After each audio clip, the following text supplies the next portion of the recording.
And we have some breaking news as President Joe Biden has just announced that he is dropping out of the 2024 presidential race. This happening just moments ago. You are taking a look at the letter that he has just issued, and we are going to read it in its entirety. It says, "My fellow Americans, over the past 3.5 years, we have made great progress as a nation.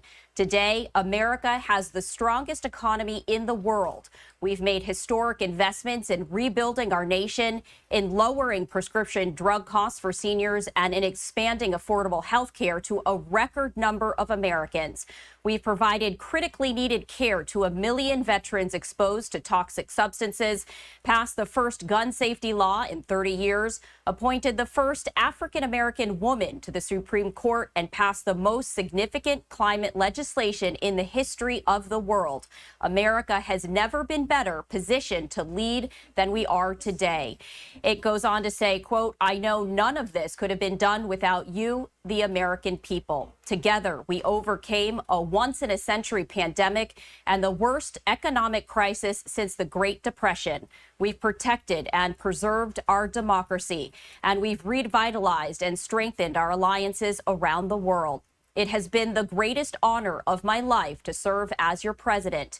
And while it had been my intention to seek re-election, I believe it is in the best interest of my party and the country for me to stand down and to focus solely on fulfilling my duties as president for the remainder of my term. I will speak to the nation later this week in more detail about my decision. For now, let me express my deepest gratitude to all those who have worked so hard to see me reelected. I want to thank Vice President Kamala Harris for being an extraordinary partner in all this work. And let me express my heartfelt appreciation to the American people for the faith and trust you have placed in me.